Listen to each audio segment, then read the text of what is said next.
Olá, sou Larissa E eu sou o Douglas, nós estamos aqui no Maricá Pode Mais.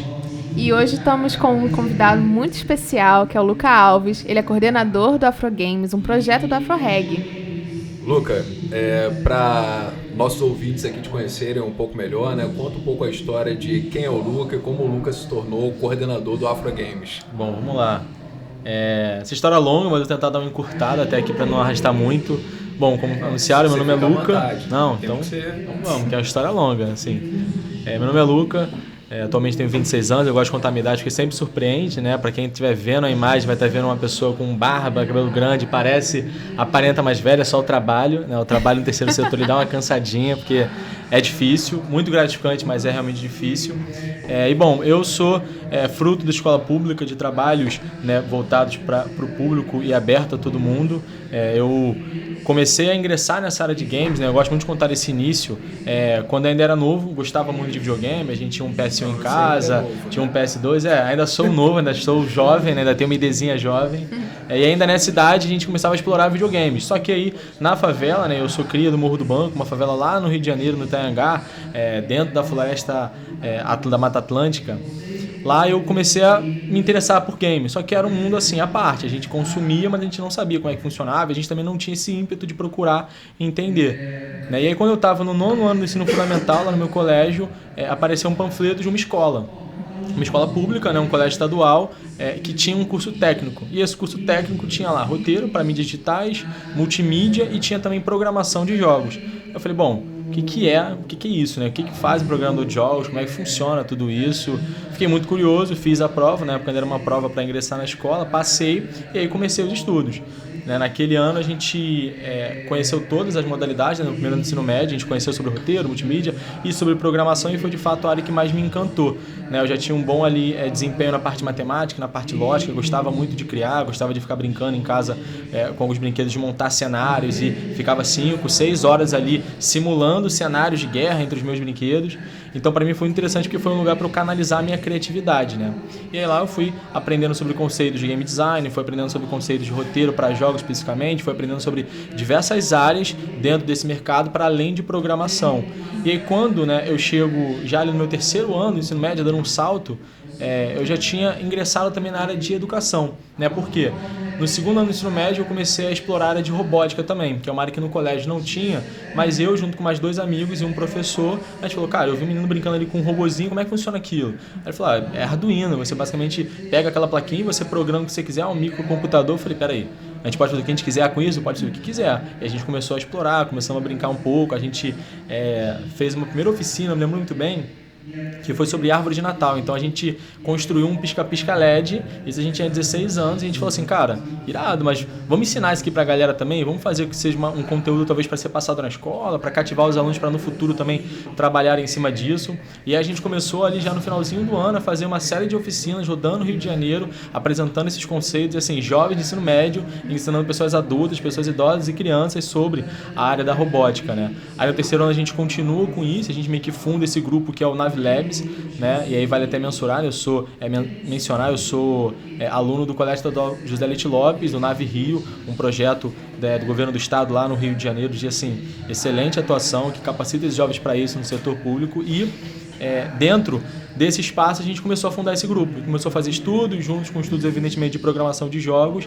E aí quando eu concluo, isso é o que me motiva a ir para a faculdade que eu acabei escolhendo, né, que é uma faculdade voltada para a mecatrônica, né, que aqui a gente chama de controle e automação, né? Então engenharia de controle e automação foi a faculdade que eu acabei querendo. Quando eu entro ainda no Nave, eu tinha vontade de ser engenheiro mecânico, porque eu adorava carros, então eu imaginava que o engenheiro mecânico trabalhava só com carros. Eu falei, bom, o engenheiro mecânico deve ser o chefe dos mecânicos, então eu vou querer cursar isso aqui. Aí depois eu fui entender melhor sobre... Master. Exatamente, eu via muito Fórmula 1, então eu falava assim, cara, esse cara aqui, esses caras devem ganhar muito dinheiro, porque mexer num carro desse, mexer em 3 segundos num carro, deve ser realmente um profissional muito qualificado. E aí era o meu interesse, e aí depois do Nave acabou mudando, né? Eu fiquei entre esses dois lados, a área de desenvolvimento de jogos que eu acabava, evidentemente, dedicando tempo para produzir jogos no modo sozinho, com algum grupo de amigos, e a área da robótica, que era uma área que eu via um grande salto, né, aqui no mercado. Então a gente começou naquela época, em 2018, quando eu entrei na faculdade, a área de automação estava muito grande, então automação residencial, uma coisa era automação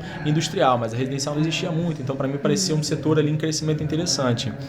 E aí, em 2018, para eu conseguir me sustentar dentro da faculdade, eu tinha que ter alguma forma de monetizar minha vida, né? Então, assim, eu produzia alguns jogos autorais, beleza, fazia ali alguns protótipos, ia tocando com alguns amigos, nada que rendesse pra gente nenhum tipo de monetização, então eu falei, eu tenho que fazer alguma coisa. E aí eu uni o lado educacional que eu já tinha, desde 2016 ali iniciando, fazendo oficinas, mentorando alguns alunos dentro do próprio Nave, e aí eu falo, bom, vou então ter que usar esse meu talento para a parte de educação também, esse meu conhecimento de programação de jogos, para ensinar outras pessoas sobre isso.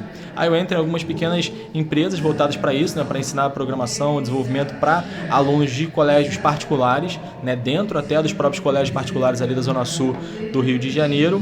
E foi o que eu fiz ali durante um tempinho para conseguir me sustentar na faculdade, que era uma faculdade, apesar de eu não pagar por ser cotista, era uma faculdade que tinha todo um custo, né? Então tinha o custo do transporte, o custo da alimentação, era uma faculdade de elite, né, na Zona Sul do Rio de Janeiro, então assim, todo mundo tinha oportunidade e privilégios financeiros que eu não tinha, então eu tinha que correr atrás para pelo menos viver um pouco daquela vida, daquela experiência que eles tinham.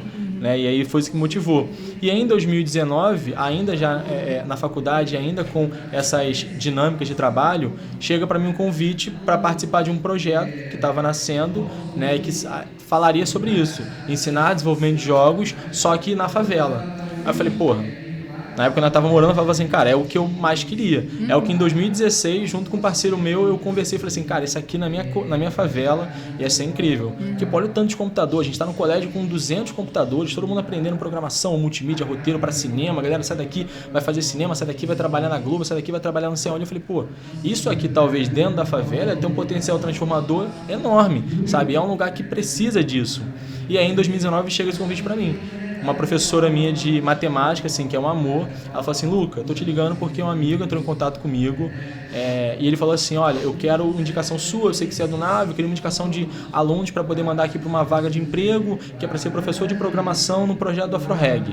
Aí eu falei, pô, mas como é que é? Ela falou, vai ser dentro da favela em Vigário Geral. Eu falei, caraca, Vigário Geral, não sei nem onde é que é isso no mapa. Conheço de nome, mas onde é que fica Vigário Geral? Eu falei, eu moro no Itaiangá. Para ir para Vigário Geral, Zona Oeste, para ir para a Zona Norte, no extremo do limite do município. Aí eu falei, cara, acho que eu não vou conseguir, porque eu estava muito dentro da faculdade, eu queria realmente me formar ali em 5 anos. Eu falei, acho que eu não vou conseguir, mas eu vou indicar então o Patrick, que é esse meu parceiro, que eu falei assim, eu vou indicar ele, mas eu vou assim, estar junto com ele, sei lá, eu vou acompanhando ele, vou dando apoio para ele, porque ele na época não tinha esse trabalho de ensinar, né? Ele participou comigo desse grupo, ele participou comigo desse processo todo de oficineiro, mas ele não tinha em si a expertise em sala ainda. Eu falei, bom, qualquer coisa eu ajudo ele, passo meu material, enfim. E a gente quando começa a ensinar, né, parece que é trivial, mas não é. Sim, trivial. Não é. A gente tem uma ideia e aí quando a gente chega e vê que o aluno às vezes não sabe aquela coisa, fala assim, tem que dar 2 passos para trás. Eu não imaginei que teria que trabalhar com isso, até porque eu comecei a trabalhar com um público muito jovem. Então, eu comecei a trabalhar com crianças de 10 anos, de 11 anos. Então, era outra mente criativa lá dentro dos colégios. E aí, enfim, a gente vai para esse processo seletivo. E eu falei assim, quando ele falou assim, Luca, é tal dia. Eu falei assim, quer saber? Era em abril de 2000, era março, na verdade, de 2019. Eu estava começando ali o 3º período da faculdade. Eu falei, cara, quer saber? Eu vou contigo. Vamos junto, lá a gente vê, qualquer coisa a gente vai numa dinâmica dos 2 irem, quando eu não puder ir você vai, quando você não puder ir eu vou também, que você quer começar a tua faculdade. E aí quando a gente chegou lá, a gente fez essa entrevista, o pessoal gostou muito da nossa dinâmica, porque a gente realmente assim, somos irmãos de vida, né? No Nave a gente passava 10 horas por dia na escola, e eu e ele, a gente passava ainda mais 3 horas dentro do ônibus juntos, então assim, a gente passava 13 horas por dia juntos, porque a gente era da mesma sala. Então a gente assim, criou uma parceria que era muito bonita de se ver. E a galera gostou tanto que no final eles quiseram contratar duplas de professores para atuar. Ele falou assim, nossa, essa dinâmica é maravilhosa, a gente vai querer isso aqui para todos os outros cursos. Né? E aí eu entro no AfroGames, né? Isso lá em 2019 ainda. Que barato. Nossa, história incrível. Foi resumida, mas tem bastante conteúdo, né? E conta pra gente, então, o que é o AfroGames, como é que se construiu esse projeto lá no AfroReg, como é que é isso? O que é o AfroGames? O AfroGames, ele é um programa pioneiro, né? Um programa de capacitação digital e transformação social de jovens. Como que funciona isso? a gente realiza isso por meio de capacitação na área de esportes e na área de criação de jogos. Em 2019, quando a gente começa, é um projeto que teve ali 5 meses de duração no ano de 2019, lá em Vigário Geral, 4 turmas de 20 alunos, não, 5 turmas na verdade, de 20 alunos cada. E lá na época a gente trabalhou com LoL, League of Legends, trilha sonora para jogos e programação de jogos. Né? Então a gente tinha ali 40 alunos para a área de criação de jogos, por assim dizer, né? Contando com trilha, e a gente tinha 60 alunos ali para a área de esportes. Foi um projeto assim maravilhoso, né? A gente começou ali aprendendo um pouco sobre aquilo, porque eu gosto muito de frisar isso, porque quando a gente começa, a gente tem uma vontade que é levar esse tipo de conteúdo para dentro da favela. Maravilha. Então é o que? É só a gente chegar lá e ensinar, e quando a gente chega lá a gente percebe que na verdade a gente tem que dar alguns passos atrás. Por quê? O que pouco se fala, né? A gente na época estava tendo discussões pontuais assim, no mundo sobre o excesso de conteúdo, o excesso de telas, de fato tem que ser discutido, mas estava se falando sobre privar aquilo de algumas pessoas. A gente falou, não, mas as nossas pessoas, no caso, elas têm uma escassez, não tem para elas isso. Em Vigário Geral, quando a gente monta a nossa sala e a gente começa, alunos ali nunca tinham visto um computador. Então a gente estava lidando, na verdade, com um analfabetismo digital tão grande que a gente tinha que, na verdade, ao invés de dar na primeira aula de programação falar sobre lógica, eu tinha que falar sobre o que era aquilo que ele estava usando, o que era um computador, o que era o Windows, o que é um sistema operacional, como é que funciona isso, como é que você usa um teclado. As pessoas teclavam, né, como a gente fala, catando milha. Então a pessoa é aqui, ó, escreve seu nome, ele vai com 2 dedos e procurando as letras no teclado ainda, que pra gente escreve sem ver. Então, assim, a gente teve que ter um processo de muito cuidado para receber aquele público, trabalhar com aquele jovem, ensinar para ele como utilizar essas ferramentas, ainda físicas, para depois ensinar as digitais. E isso foi muito enriquecedor porque a gente conseguiu construir a partir daquilo ali todo um repertório, né, de como fazer. Então a gente se aprimorou para o ano seguinte, que a gente foi ter em 2021. Vale frisar, né, que em 2020, evidentemente, a gente interrompe as atividades por conta da pandemia, mas em 2021 a gente tenta retomar o quanto antes com os devidos protocolos de segurança, porque era muito importante. Né? Mas até dando aqui recapitulando um pouco sobre como que o Afrogames surge, né? O Afrogames ele surge como um interesse do Afroreg, né, até porque é um programa do Afroreg, em realizar um programa de capacitação na área de jogos, porque essa era uma área que o Zé Júnior, né, o fundador da Afroreg, ele percebeu um problema terrível, que era assim, ele estava na época procurando para possíveis investimentos, né, para realizar na área de social, na área de cultura, e aí ele foi apresentado a um setor, ele falou assim, tem esse setor aqui, setor de games, e ele viu um campeonato de Dota ainda em 2018, né, e quando ele vê aquele campeonato de Dota em 2018, ele tem um olhar, né, muito, muito sensível para isso. Ele percebe o seguinte: não existem jogadores nesse torneio negros. E a gente está falando de um campeonato enorme nos Estados Unidos que tem uma população bem ou mal de 20%, 28% de pessoas negras. Então, assim, não ter nenhum negro dentro de campeonato com dezenas de pessoas soa estranho. Estatisticamente falando, está estranho, tem uma coisa errada. E a plateia também não tinha muito. Então, você olhava a plateia e falou, não, e na plateia também não vi nenhum negro. Então, assim, por que esse público não está participando disso? Sabe, a gente sabe que aquilo ali, naquela época, era um campeonato que movimentava acho que 2, 3 milhões de premiação. Então, era uma premiação milionária e não tinham pessoas desse segmento. Então, ele falou, bom, tem uma coisa aqui de errado. E aí, quando a gente analisa no cenário brasileiro também, esse erro se repete. Apesar de aqui, naquela época, ter sido um setor ainda que estava em crescimento, estabilização, logicamente, o CBLOL já era grande, o LoL já era um grande nome, o CS também sempre foi, ainda estava se estruturando. E mesmo assim não tinha essa inclusão, não tinha essa diversidade. Então ele falou, bom, aqui é o momento perfeito para eu entrar. Porque entrando aqui, talvez a gente consiga mudar esse panorama que vai se apresentar logo mais. Né? Evidentemente não foi tão fácil. Né? Depois a gente percebe que não é um trabalho fácil, porque entrar nessas áreas, acessar isso e fazer essa transformação não é tão simples quanto parece. A gente está hoje já há 6 anos de atuação para conseguir transformar esse cenário. Ainda, infelizmente, não conseguimos, porque de fato é aquilo. É um cenário muito grande, é um cenário que às vezes é difícil de acessar, e o que a gente acabou investindo foi na formação de talentos para que eles logo mais consigam entrar e mudar a estatística. Então, por exemplo, quando a gente fala de dados hoje, o Brasil Report do ano passado trouxe um dado na parte de criação de jogos. Na parte de criação de jogos, nós temos 7% de pessoas negras participando de empresas, ou seja, sendo sócios ou sendo pessoas ali grandes. No Brasil, onde a maioria das pessoas são negras, a gente tem 7% participando só. Ou seja, as empresas de jogos hoje não são diversas, não tem inclusão. Quando a gente fala também de mulheres, ele chega no número de 15%, 16%. Então, assim, são números baixos ainda. E a gente falou, cara, a gente tem que conseguir transformar de alguma forma. Para transformar isso, eu tenho que formar pessoas com talento. E a gente sabe que esse tipo de conteúdo, muitas das vezes, ele só é acessado dentro de faculdades, e faculdades, às vezes, até elitizadas, porque na faculdade pública você não encontra muito bem esse tipo de curso. Você encontra no Rio de Janeiro, por exemplo, na época que eu fui escolher faculdade, tinha uma que fazia lá em Seropédica, e FRJ. Então, tipo, você tinha que ir lá para a FRJ, na Paula de Fronten, tinha que ir lá para a Paula de Fronten fazer o curso. Mas aí você tinha que viver no alojamento, porque era longe de qualquer pessoa que morava na cidade do Rio de Janeiro. Você tinha, então, que ter verba para conseguir se custear, tudo mais, né? De Paula de Frontin, não sei direito. Eu também nunca sei. Eu não falo de um jeito, então...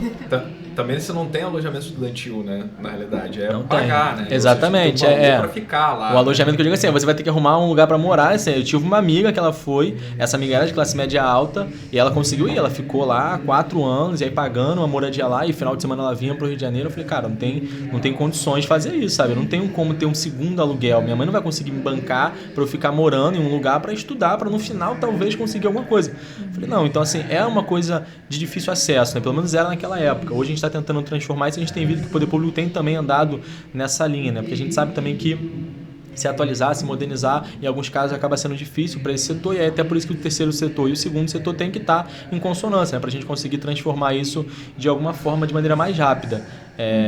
E aí, bom, a gente começa assim e aí estamos aqui até hoje. Show. E agora, como é que tá atualmente, como é que tá o perfil das pessoas que o Afrogames abrange? Tipo assim, tem gente muito mais jovem, tem mais menino, tem mais menina, como é que tá? Tá espalhado, tá diversificado? Isso muda todo ano e a gente fica muito feliz com esse quadro, assim, a gente consegue ter uma diversidade de raça sempre tremenda. Então hoje, por exemplo, 62% dos jovens são negros. A gente tem hoje um índice, né, que é muito alarmante pra gente, que é da parte econômica. Então 70% deles têm renda familiar de até um salário mínimo. Então, assim, é uma renda familiar realmente muito precária. Isso se reflete no que eles têm de equipamento em casa. Então, 18% dos jovens, hoje a gente tem no Afrogames 310 jovens, 18% deles não têm celular próprio. Então, eles utilizam celular de terceiros, de uma tia, de um irmão, de um pai, enfim, de um responsável deles na casa. E mais de 80% não possuem computador em casa. E os que possuem são um computador assim que liga, sabe? Ele abre, eu consigo acessar o e-mail. Tá, mas você não consegue jogar um jogo, você não consegue sequer programar alguma coisa. Windows 95. É isso, eu tenho um computador. Agora, como que é esse computador, ninguém vai falar, sabe? Aquilo, eu tenho um carro, mas é um carro de 95, ele, às vezes quando ele engaja, então é um problema. E aí a gente tem esses índices. Em questões de gênero, ano passado a gente tinha mais, esse ano a gente vai inclusive tentar correr atrás para conseguir ter mais disso, porque esse ano a gente teve um boom de gente mais nova. Então no ano passado a nossa faixa etária média era de 15 anos, a média calculada, né? A gente abrange desde os 11 anos até, enfim, a idade infinita. O nosso aluno mais velho hoje tem 39 anos, ele inclusive está participando da Maricá Game Jam, é o Onivaldo, ele está com a gente já há 3 anos lá na Maré, né? na unidade da Maré. E o mais novo tem 11. Então, assim, fez 11 2 dias antes de se matricular. Eu falei, não, tem que ter 11. Ele falou, fiz anteontem. Eu falei, então já está matriculado. É só trazer o documento e já te matricula aqui agora. Que legal. E aí a média acabou ficando hoje, esse ano, em 12, 13. E aí acaba que vem muito mais meninos nessa idade, mas a gente continua tendo ali 10% de meninos. Só que a gente quer ainda trazer mais. O bacana é que eu vejo esse número ser mais diverso, né? Assim, são 10% desses 300. Mas quando a gente olha só para a área de criação de jogos, que é a área que hoje mais me preocupa, porque eu sei que é uma área que não tem essa distinção, né? Por exemplo, quando a gente fala da área do competitivo, existe essa forma de distinção, existe uma separação entre o setor masculino e o feminino. A criação de jogos, não. Qualquer pessoa pode ser programador ou programadora. Eu não estou separando, não é uma competição de homens ou uma competição de mulheres. É programar. Então, assim, você é uma mulher, não importa para mim. E aí, nesse setor, a gente tem conseguido ter uma boa diversidade. Então, quando a gente olha só pro quadro das turmas de criação de jogos, a gente hoje tem um recorte de 30%. O que já é bacana, porque quando eu estudava, a média comum de se ver na área de tecnologia era 5%, 6% só. Então, assim, para uma turma de 40 pessoas, 2 eram meninas. Eu falava, pô, isso é absurdo. A gente conseguiu ter uma vez 4. Tem que caminhar mais, né? Tem que avançar. Eu, como mulher na área de tecnologia também, estou no finalzinho do curso de engenharia de software. Maravilhoso. Então eu passei assim, esse período assim, do mínimo, crescendo ali para um número que chama atenção e que é muito válido você perceber que, cara, é legal ver essa essa abertura, essa né? transformação do cenário. E é muito bom ver a isso. sua turma ainda tinha mais meninas, né? A primeira turma lá da engenharia de software tinha 3 meninas. Pois é. 3? Exatamente. Meu Deus do céu. Então, e é algo que assim, é curioso, né? Porque como a gente tá desde 2019, a gente vem participar de alguns movimentos, né? De lá pra cá. Sim. Teve logo em 2019, 2021 a questão da toxicidade do meio, né? E o meio dos esportes era e ainda hoje ainda é um pouco, a gente não pode negar isso, porque se a gente negar a gente deixa de trabalhar e enfrentar o problema. Então a gente tem que ser sincero e falar que ainda hoje tem. Mas naquela época era uma coisa assim muito, muito tóxica mesmo. Você entrava numa partida, você assistia alguns campeonatos, até você via um nível assim de falas que era assim, não fazia sentido, sabe? Gente, eu tô competindo com você, você não vê no futebol ninguém xingar dessa forma e sair como se tivesse matado a mãe do outro. Eles estão jogando bola, a Copa do Mundo, no final você sai, pô, ganhei de você, pô, é isso e tal, e no dia seguinte estão comendo um churrasco junto. Faz parte, né? A gente não via isso. E aí a gente também via essa parte para a área do machismo. Então, assim, era uma questão que a gente tentava ao máximo combater. De falar, gente, isso aqui é para ter. E o desafio ele é interessante porque quando você começa a ter 1 ou 2 meninas, as outras se sentem mais conconfortáveis de estar presentes também. Então, a gente tem que tentar convencer aquela menina de falar assim, cara, explora isso aqui. Não fica com medo não, explora. Qualquer coisa você me fala. Se acontecer alguma coisa, e os professores também são preparados para isso, né? Para não só acolher, como também ficarem atentos para se ocorrer algum caso, na hora a gente já tem que falar ali, sabe? Já tem que falar sobre, já tem que combater. E a forma que se combate também é importante, né? Não é uma forma de você dar uma bronca, mas é uma forma de trazer reflexão. A gente sempre lá no Afro Games, a gente tenta trabalhar com a comunicação não violenta, né? Isso é algo que tem que ser empregado em todo lugar, inclusive. Mas às vezes na área de educação a gente não vê o emprego correto disso. E lá a gente prioriza assim, isso como um dos pilares. O afeto, o cuidado, tudo isso tem que ser um dos pilares para receber aquele jovem que está realmente numa vulnerabilidade tremenda, né? Ele está num lugar de extrema violência, ele está num lugar onde microagressões para ele são cotidianas, então ele tem que ser bem recebido ali dentro. Esse é o primeiro passo. Sabe? A primeira forma dele se desarmar e ele começar a perceber que ele tem preconceitos que ele tem que quebrar. E perceber que tem outra maneira de comunicação. Né? Exatamente, que não é só xingar, que não é só você chegar. E é doido porque a gente pontuou muito isso, né? Eu sempre pontuei isso muito com as minhas turmas, que é, às vezes eu não chegava, ele te via, fala feioso, fala nanana. Eu falei, cara, mas por que você vai chegar na pessoa? Você acabou de ver a pessoa, ele é teu amigo, ele é teu irmão de vida, e você vai chamar ele de feioso. E se ele tiver num dia triste, sabe? Se ele tiver num dia, pô, que aconteceu alguma parada com ele, ele tá se sentindo meio mal, aí você chega, em vez de você falar, pô, e aí, bonitão, e aí, como é que tá, jogador, como é que tá? Você vai chamar ele de feioso, você vai esculachar ele em praça pública até ainda por cima. Se ele tiver com a autoestima baixa, ele vai ficar mais no fosso ainda. E você é a pessoa que deveria estar apoiando ele, já que você é amigo dele. E aí a galera começava a se tocar e falar, pô, realmente, por que eu vou chegar e vou chegar zoando aquela pessoa se eu gosto daquela pessoa? Eu não posso chamar ela de, fala aí, meu lindo, fala como é que tá, e aí, tá bem, como é que tá a família? Não. Eu vou chegar te xingando, eu vou chegar te humilhando, porque isso é a nossa maneira de, mas é a minha forminha de tratar. Eu falei, não, isso não é uma forma de tratar, gente. A gente se acostuma com isso, mas é porque você se acostuma com essa violência e você perpetua ela. A gente tem em algum momento começar a refletir sobre isso para interromper esse ciclo. E isso era uma coisa que a gente, de certa forma, batia muito ali, a gente consegue hoje ver, assim, a gente não vê mais os alunos xingando, eles competem entre si, né? A gente hoje tem 5 centros de treinamento espalhados pelo Rio de Janeiro, a gente tem um em Vigário Geral, a gente tem 2 na Maré, um na Nova Holanda e no Morro do Timbal, a gente tem um no Complexo do Salgueiro, em São Gonçalo, e a gente tem um também lá no Cantagalo, né? Na zona sul do Rio de Janeiro. O bacana até é que essa dinâmica da Maré, que foi a nossa unidade, a nossa segunda e terceira unidade que a gente abriu, né? Lá em 22, tem uma dinâmica interessante porque são favelas rivalizadas, ou seja, cada uma tem como posse, né, por assim dizer, um poder paralelo distinto, comanda cada território. E essa é uma dinâmica que por muitos anos se perpetuou ali, de que um lado não vai para o outro. Então, se você está na Nova Holanda, que fica literalmente 2 km de distância, você não vai para o Timbal. É da Passarela 7, é uma comunidade, Passarela 9 é outra comunidade. Eles não vão de um lugar para o outro, eles têm esse receio, eles têm esse medo. E a gente falou, não, a gente vai quebrar isso porque assim, não tem porquê. Você não faz parte dessa facção, você é uma pessoa qualquer, você é um civil, você é um morador daqui, não tem porquê você deixar de ir no comércio daquela favela só porque você é daquela outra favela. E isso foi até um trabalho que o AfroReg faz, né, e faz muito bem, há mais de 32 anos atuando nessa mediação, nesse diálogo, nessa transformação, nessa atuação de fato em favelas e territórios vulnerabilizados, para conseguir quebrar esse paradigma. E a gente conseguiu, né? Até que um momento a gente faz eventos juntos, ou seja, a gente pega as 2 comunidades e une eles, e aí um aluno encontra o outro, e um aluno percebe que o outro aluno, às vezes, é mais igual a ele do que o aluno da favela dele. E ele começa a falar, pô, então por que eu tô separando? O que é o lado lá e o lado B? Não, aquele menino é igual a mim, até mais do que o cara que tá aqui do meu lado. Então não tem por que eu ser inimigo dele, não tem por que eu taxar ele de alemão, ele é o inimigo, ele é o rival. Não, ele é um rapaz que tá morando do outro lado, em outro CEP, numa rua vizinha minha, não tem por que eu ser assim rival dele. E aí quando a gente jogava, né, no início, quando a gente começou, tinha um pouco dessa rivalidade, né? Então, quando um lado vencia, o outro lado queria se mostrar e tal, e a gente falou, gente, ó, é todo mundo igual. No final do dia, vocês estão lutando juntos. A ideia aqui é que os melhores se destaquem para que a gente consiga, de certa forma, alavancar os melhores, para que eles abram espaço para que vocês, ou então os parentes de vocês, um dia possam estar naquele espaço, possam ter essa oportunidade.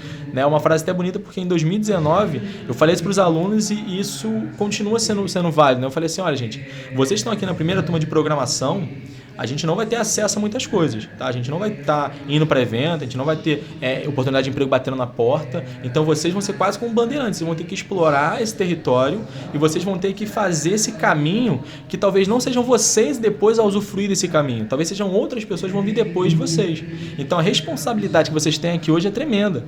E eu tive que falar assim, eram pessoas adultas, então eu pude colocar neles um pouco desse peso e assim, acho que deu muito certo, até porque hoje 3 deles continuam conosco, são professores hoje nossos, né, e multiplicam esse saber que eles adquiriram dentro do Afrogames ao longo dos anos, e aí a gente continua nessa mesma pegada, que a gente, quem está aqui tem que estar sempre com esse cuidado, a gente não tem nada a ganho. Você pode estar num ano, você pode estar indo para o evento de São Francisco, no outro ano é tudo de novo. A gente tem que de novo conquistar aquele lugar, a gente tem que de novo mostrar o nosso valor. A gente não pode se permitir ficar nesse lugar comum de que não, ali já tem a galera que sabe, não, a gente tem que estar sempre lutando, sabe, para reconquistar esse lugar. Deixa eu perguntar, ao longo desses 6 anos já, né, eu ia perguntar da estrutura, né, já são mais 4 espaços diferentes, né? Sim. E como que está estruturada essa organização, como que são as formações, os cursos, o apoio à galera ali como esportista eletrônico, como desenvolvedor? A gente hoje, né, nesse início de ano, a gente reestruturou, né, aprimorou, na verdade, a palavra mais correta, o nosso projeto pedagógico.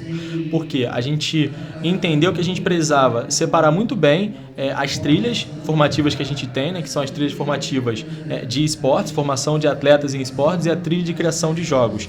Né, na trilha de criação de jogos, a gente tem os cursos de design e desenvolvimento, ambos voltados para a área de criação de jogos. A gente vai ter também esse ano ainda o curso de trilha musical para jogos, né, que aí vai fazer essa trinca perfeita, que a gente vai estar trabalhando com a parte de imagem, com a parte de movimentação e com a parte também sonora disso. Evidentemente que dentro de todos eles a gente tem alguns conteúdos em comum, que é falar sobre acessibilidade, sobre inclusão, então a gente tem que estar pensando, não adianta ser uma pessoa responsável por pensar acessibilidade.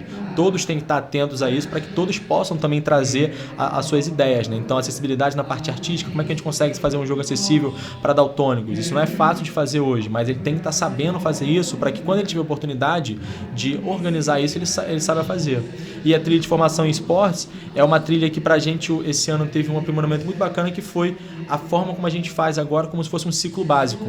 Então a gente separou em 2 módulos, né? O módulo 1 e o módulo 2. O módulo 1 é um módulo de nivelamento, então esse jovem que chega no Afrogames hoje, ele faz 4 modalidades esportivas, né? Se ele escolhe a trilha de esportes, que são Fortnite, Free Fire, Valorant, o eFootball Mobile. Então ele passa nessas 4 modalidades, cada uma durante um mês, né? E aí depois desses 4 meses ele escolhe qual modalidade que ele quer se aperfeiçoar para o resto do ano. E assim ele vai conseguir competir, assim ele vai ser, enfim, um talento desenvolvido ali, vai ser mentorado pelos instrutores de cada modalidade. E esse por quê? Quando esse aluno chega, né, quando ele chegava, ele tinha um vício, ele ia sempre o jogo que ele conhecia.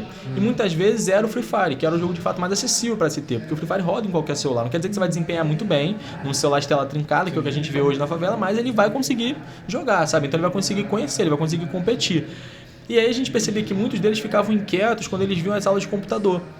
E isso pra gente era um ponto, porque se esse aluno chega hoje e ele vai fazer o Free Fire, porque é o único jogo que ele conhece, de certa forma a gente não estava quebrando esse ciclo, a gente não estava interrompendo, então a gente deixava no tempo dele passar um ano, ele ficava vendo, queria mudar, ele às vezes mudava no meio do ano, às vezes ele mudava só no ano seguinte. A gente falou, para a gente evitar essa demora, já vamos fazer uma introdução para ele antes, até porque é importante que ele entenda o que é um computador, é importante que todo aluno do Afrogames saiba utilizar as ferramentas tecnológicas mais atuais, então entenda sobre a inteligência artificial, entenda sobre como ligar um computador, como desligar, como utilizar um e-mail, sabe, como fazer todas as partes básicas para que ele consiga realmente trilhar um caminho bacana, sabe? Se ele tem 15 anos, ele pode jogar aprendiz. Se ele tem 18 anos, ele pode trabalhar em alguma qualquer outra área que ele precise utilizar as ferramentas. Então, a gente começou a fazer dessa forma. Assim, foi caótico no início, muitos ficaram um pouco desgostosos. Eu queria fazer Valorant. Eu falei, não, você vai fazer Valorant. Primeiro você vai fazer isso, depois você vai fazer aquilo, depois você vai fazer aquilo outro. E isso é bacana também para eles começarem a trabalhar com isso, né? Pra, tipo, não é só o que eles querem. E a vida também vai ser isso. A gente tem que trabalhar com o mundo real, sabe? Não adianta eu criar um mundo fantasioso onde ele escolhe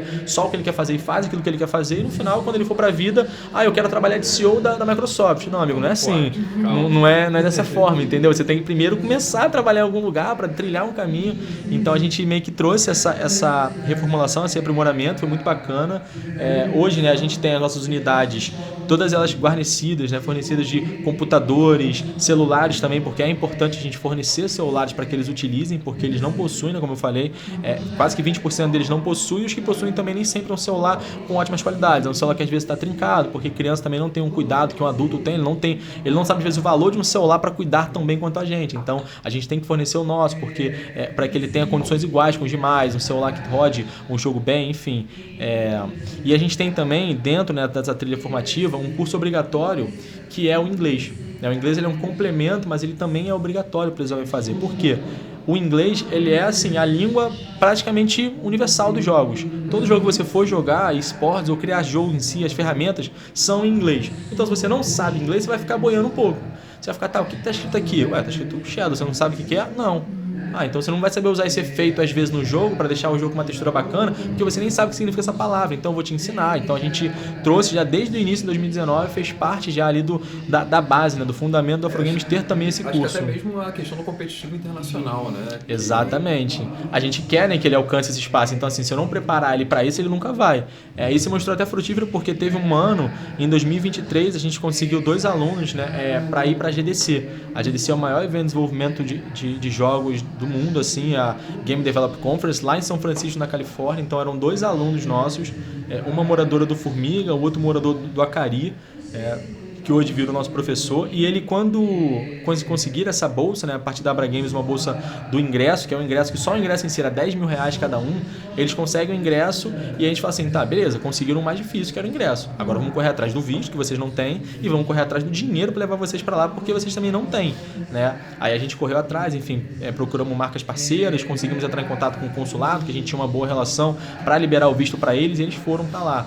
E aí depois a gente conseguiu ter esse boom, sabe, de jovens que estão assim, engajados para conseguir participar desses grandes eventos, para conseguir ocupar esses lugares. Isso para a gente é importante, né? Esse ano a gente fez, por exemplo, uma excursão para Gamescom Latam, ali em São Paulo, e a gente levou 10 alunos da área de criação de jogos e 5 instrutores. A gente falou, não, a gente tem que levar vocês porque vocês têm que ocupar esse espaço, vocês têm que se sentir pertencentes a eles. Não adianta vocês saberem desenvolver, mas vocês não ocuparem um lugar de quem desenvolve.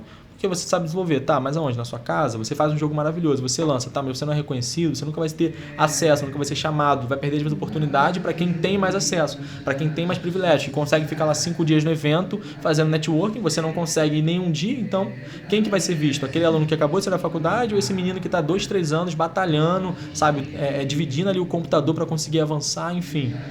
Então essa é uma das questões. E hoje, né, como eu falei, a gente está nesses 5 territórios, assim, não é algo fácil, não é algo barato, né? A gente conta ao longo dos anos com parceiros, né? A gente tem como principal parceiro esse ano a IHS, né, e o Afrogames, que a gente realiza hoje em 4 desses territórios, é uma contrapartida de um projeto que a gente tem com a IHS, né, para levar antenas para dentro de favelas, então antenas de telefonia neutra, que aí depois as outras empresas vão contratar essas antenas para prover sinal de internet. E aí, a partir daí a gente consegue ter a verba para custear o Afrogames. A gente também tem projetos sempre com a Ambev. A Ambev também é uma apoiadora nossa há muitos e muitos anos. Desde 2019, no Afrogames, ali, a gente já estava junto dela. E em 21 a gente tem tudo patrocinado por ela, em 22 também. E esse ano a gente vai voltar, né? Então, já até dando aqui um spoiler para o podcast de vocês, a gente vai ter uma expansão. Então, hoje a gente tem 5 unidades, né? 5 centros de treinamentos. Até o final do ano vão ser 6 e talvez 7. Né? A gente está estudando ainda se vão ser 6 ou 7 unidades, que a gente sempre escolhe com muita atenção os lugares que a gente vai entrar, né? A gente sempre entra também com muita qualidade. A gente preza muito por isso, assim, não ser uma franquia social, mas sim entrar com devida cautela, para que aquela comunidade tenha o entendimento do que é o Afrogames, para a gente saber também se aquela comunidade precisa do Afrogames ou se ela já tem, às vezes, outros projetos também, sabe? A gente não quer rivalizar com outro projeto que atue naquela região. Então, se tem, sei lá, ali tem um projeto daquela comunidade do Turano que já faz algo maravilhoso. Para que eu vou entrar com o Afrogames ali para dividir território com eles? Não, deixa eles fazerem, eu vou procurar então uma outra comunidade que precise. O Mandela precisa? Então vamos para o Mandela. O Chapadão precisa? Então vamos para o Chapadão. Então a gente procura ter essa atenção também onde a gente vai se ambientar, né? E assim, como que vocês são recepcionados, né, pela comunidade em si, né? Porque às vezes você está pensando na garotada, né, que acaba sendo principalmente o foco, mas tem a questão da família, tem a questão do relacionamento que eles têm na própria comunidade, digamos assim, o próprio poder paralelo, né? Como vocês têm sido recebidos, né, nesse projeto de expansão, e não sei se você já pode falar quais são as áreas aí pensando Posso falar quais são as próximas também. Assim, isso é um fato curioso, né? Primeiro, falando dos responsáveis desses jovens, a gente sempre é muito recebido por eles com um medo, de tipo, tá, mas ele vai ficar só jogando? Então, assim que a gente começa o Afrogames, a gente já tem que convencer aquele responsável de que aquilo ali é um negócio sério, sabe? Aquilo é um programa sério, a gente não tá ali para brincar, não é uma lan house. Ele não entra ali e fica 1h30 jogando um jogo. Não, ele tem ali uma formação. E, inclusive, ao longo do ano, ele tem capacitações da formação humanística e social para aprender sobre direitos humanos, para falar sobre racismo, para falar sobre combate ao racismo, falar sobre diversidade, para que ele já se torne aquela pessoa que promova isso, sabe? Que não tenha preconceito, que às vezes são enraizados em cada território. Então, a gente tem que primeiro falar com esse responsável que às vezes acha que é isso. Ah, mas eu vou ficar aqui jogando? Eu falo, não, senhora, ele vai ficar aqui e ele tem que ter, inclusive, um bom desempenho de frequência. A gente não tem avaliações qualitativas, mas tem uma avaliação de desempenho, de comportamento. Ele precisa estar dentro do que a gente espera, porque se ele fosse a pessoa que está faltando muito, a gente entende que ele está tirando a vaga de alguém que poderia estar vindo muito. Então, a gente vai ter que colocar ele na fila de espera e chamar outra pessoa. Não que ele nunca mais vai voltar. Às vezes a gente tem alunos assim, que faltam, porque, sei lá, alguma coisa aconteceu, perdeu o interesse, a gente tira ele. Aí passa uma semana, 2 semanas e fala, pô, quero voltar. Eu falei, agora tu vai esperar, porque daqui a pouco a gente vai abrir mais uma vaga, mais uma turma, aí você vai entrar. E eles ficam, depois eles voltam e ficam assim, realmente assim, direto, 2, 3 anos. E quando a gente se estabelece em cada comunidade também, a gente precisa, evidentemente, tentar entender o que aquela comunidade precisa, o que aquela comunidade quer. Isso a gente baseia também, basicamente, nas pessoas que vivem naquela localidade. Então, o setor de criação de jogos é um setor que, de maneira mais rápida, eu consigo posicionar aquele jovem para ser empregado. Então, com 1 ano de formação, dependendo da idade dele, ele já consegue estar ali pleiteando algumas vagas, né, dentro do mercado de trabalho. Com 2 anos, ele consegue entrar no setor de criação de jogos com um pouco mais de robustez técnica. Na área de esportes, às vezes, vai precisar de 2, de 3 anos, depende muito da idade também para ele conseguir ter essa curva ali de desempenho e conseguir, de fato, ingressar. E quando a gente entra na comunidade também, a gente sempre tem que articular com o poder paralelo, porque assim, a gente está falando de um projeto, às vezes, que apesar de se basear em um território, ele vai receber pessoas de outros territórios. Então, quando a gente começa em 2019, a gente começa em Vigário Geral, dominado por uma facção. E a gente recebe alunos de diversas outras favelas do Rio de Janeiro, de outros lugares, então comandado por outras facções. E aí o que acontece? Esse jovem não pode se sentir restringido de entrar ali. Então a gente tem que falar, olha só, vai vir gente de fora, tá? Mas ele vai estar uniformizado, ele é aluno nosso. Se tiver alguma questão, é com a gente que você tem que falar primeiro, não é para coagir, não é para nada. E a gente tem assim uma receptividade muito boa, tanto do poder público quanto do poder paralelo. A gente dialoga com os dois para se estabelecer, para apresentar. A gente apresenta o projeto para secretários, a gente apresenta o projeto, evidentemente, para o poder paralelo, assim, ó, esse aqui é o que a gente vai fazer. A gente pode fazer, porque a gente sabe que dentro daquela realidade você tem que ter autorização daquela cadeia de comando para fazer. Não adianta achar que eu vou chegar com um projeto de 2 milhões, de 1 milhão, entrar na favela e fazer e não vou ser barrado. Não. Você vai ser brutalmente barrado se você não tiver um diálogo, porque você tem que se explicar. Dentro do estado, exatamente, né? Você tem que falar assim, não, tudo bom, então tô chegando aqui, é isso que eu vou fazer, e tá, como é que oferece? É tudo gratuito, a gente tem aqui tal e tal coisa.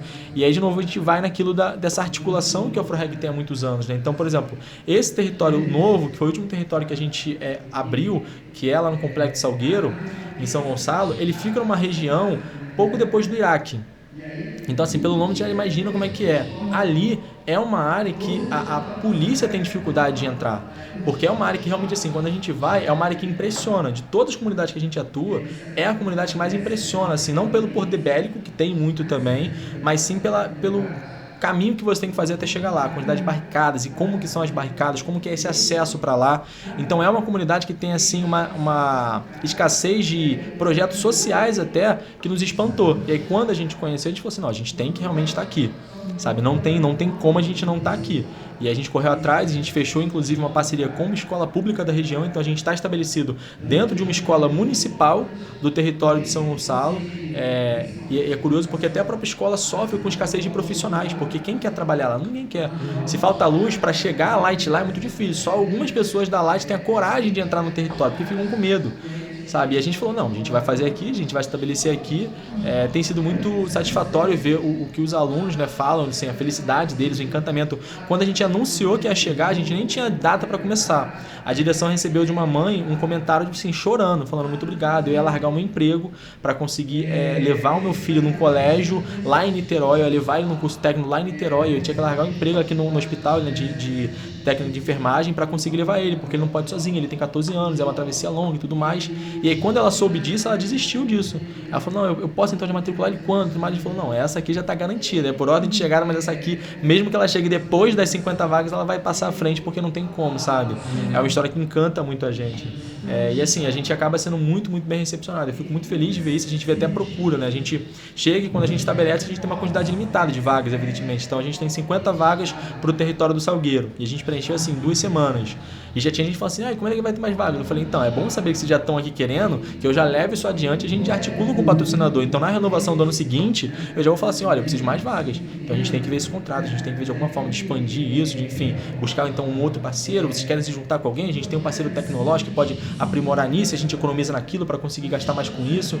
Então, é também essa grande questão, né? Felizmente, a gente tem, como eu falei, parceiros que chegam junto com a gente, que permitem que a gente possa fazer cada ano essa evolução, né? Então, ano passado eram 200 vagas, esse ano a gente já está em 300 vagas, e aí quando abrir logo mais a unidade do Mandela, que a gente vai inaugurar ainda esse ano, deve ir para 500, né? Porque a gente também vai fazer um aprimoramento na unidade do Cantagalo, que é onde a gente tem também a nossa Arena Games, enfim, a gente tem muitas coisas. E para o ano que vem a gente já está também articulando algumas novidades, né? Uma delas é vir aqui para o território de Maricá, né, em parceria com a Secretaria de Habitação, né, Minha Casa Minha Vida. A gente quer se posicionar dentro desses territórios para já trazer... Secretaria de Comunidades. De comunidades, Maricá tem a única Secretaria de Comunidades do Brasil. A única. Né? E isso é maravilhoso, assim. A gente foi muito bem recepcionado pela Bruna, a gente recebeu esse convite para conhecer o território, a gente andou, né, o território tanto de Noan quanto de Itaipuaçu para conhecer bastante essa realidade, e a gente viu que ali realmente assim, é um local que tem tudo para a gente se estabelecer e para a gente levar esse tipo de capacitação, levar esse tipo de conteúdo, né, e fazer uma consonância com o que a gente já tem no município. Isso para a gente que é melhor ainda, porque Maricá, né, ao longo de muitos anos já tem se posicionado nesse setor de games, e tem hoje, né, eu falo assim, todo mundo que me para e fala, a gente fala da nossa Arena Games, a gente fala de eventos em São Paulo, eu falo, cara, mas tem um evento aqui no Rio de Janeiro que para mim é o maior evento. Não adianta vir o Mundial de Free Fire, não adianta vir o CBLOL, pode vir o que for para cá. O maior evento, de fato, que é do Rio de Janeiro, é o Maricá Games. E assim, é um evento que os nossos alunos ficam doidos. Ficam assim, Luca, vai ter Maricá Games, a gente vai esse ano. Eu falei, calma que a gente vai, espera a data, que eu tenho que saber a data para conseguir articular um orçamento de transporte, para a gente levar vocês, para que vocês tentem competir também. Isso que eu acho muito importante, porque quando a gente fala desse setor de esportes, né, a gente fala da elitização que tem nele. E uma coisa que é pouco dita é o quanto isso é combatido. Eu recebi na Gamescom, fiz algumas rodadas lá de negócio e tudo mais, e algumas pessoas da área de esporte quiseram conversar comigo, falar de torneios e etc. E muito empolgados, falando assim, não, que a gente tem um torneio, que é um torneio inclusivo. Eu falei, opa, inclusivo, já me arrepiei aqui. É comigo que você está falando então. E é um torneio para universitários. Eu falei, pô, então não sei se é bem inclusivo, né? Porque na favela, nos nossos 200 e nossos 310 anos contando com os atletas, a gente tem 4% que participa de universidades, ou seja... não é bem inclusivo, porque como é que esse jovem que está às vezes numa insegurança alimentar vai se dar ao luxo de pensar em fazer faculdade, sendo que ele tem que às vezes compor renda da família dele, porque é ele, a mãe dele e 2 irmãos menores de idade. Ele não pode se dar esse luxo de pensar em fazer faculdade, ele tem que pensar em primeiro comer e botar os irmãos para comer. Então assim, a inclusão, ela tem que ser pensada. Eu falei, mas por que eu pergunto assim, mas por que você trabalha só com esse público? É alguma questão de patrocinador? Porque eu entendo assim, não estou aqui te criticando, entendo que você pode estar tentando fazer uma inclusão, mas... Ele falou, não, porque ele não soube responder. Eu falei, mas tem restrição de idade? Aí ele falou, não. Eu falei, então você só escolheu trabalhar com outro nicho de pessoas que, de certa forma, tem um privilégio. A gente tem que considerar que quem está na faculdade, por mais que ela possa ser uma pessoa pobre, uma pessoa que não tem poder aquisitivo, ela já está tendo um privilégio de ter uma educação de qualidade ali dentro. Então, evidentemente que eu posso abrir para ele, mas para que eu vou restringir apenas para ele? Sabendo que ainda assim, dentro da faculdade, quem tem acesso e tempo para poder ficar dedicando a um projeto extracurricular de esportes, não são pessoas pobres. Então, assim, na PUC tinha lá os clérigos. Eram pessoas com alto poder aquisitivo, que jogavam muito bem, eram muito habilidosos. E eu falava, cara, maravilhoso, eles têm que ter acesso realmente lá aos campeonatos e tudo mais, mas por que num campeonato eu vou separar eles da gente? Não faz o menor sentido. Se a gente tem alunos, a gente inclusive fez uma competição uma vez lá e a gente chamou eles, né? Por isso que eu citei eles. A gente chamou eles para participar lá, fazer um show match da gente com eles e tudo mais, e foi muito bacana, né, de LoL. E eu falei assim, cara, olha que loucura, né? Para que eu vou restringir? Tem alguma questão de idade? Se for de idade, eu boto só maior de 18 anos, mas não, é só porque ele tem que estar na faculdade. Eu falei, mas por quê? Não tem motivo, sabe? Já o objetivo do Marca Games é ser efetivamente, né, aberto para todos, diverso. E é o maior evento gratuito de games do país, né? E o melhor, tem que ser dito também, já pode... Eu posso dizer, vocês não podem querer ficar meio vocês, mas eu posso dizer. Não, mas é isso aí por dados, né? E foi o maior evento do Rio de Janeiro, né? Sim. No ano passado, com 117 mil pessoas. É muita coisa. 10 dias de evento, a galera assim... E eu acho bacana porque é um evento que, de fato, ele vai muito de encontro com o que a gente fala, né? Isso é muito bonito de ver, assim, porque a gente...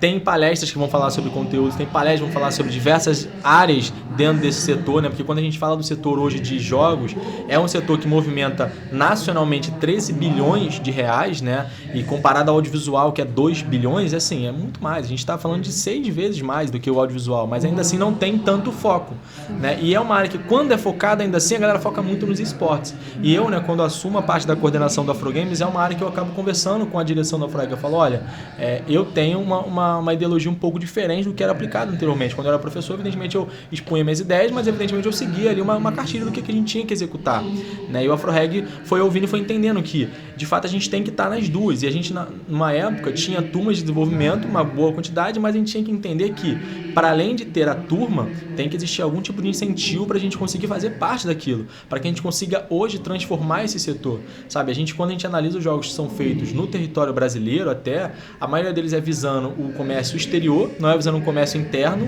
e muitas das vezes eles faltam com personalidade, em alguns casos, porque eles tentam, evidentemente, criar narrativas que funcionem melhor lá fora. Então, se eu falar, às vezes, sei lá, do Brasil, um gringo não vai querer jogar, um cara na Alemanha, um cara onde paga em euro não vai querer jogar um jogo, então ele tem que fazer, evidentemente, isso eu compreendo, mas ainda assim, ele falta, às vezes, com diversidade, não só dentro da tela, mas como quem produz.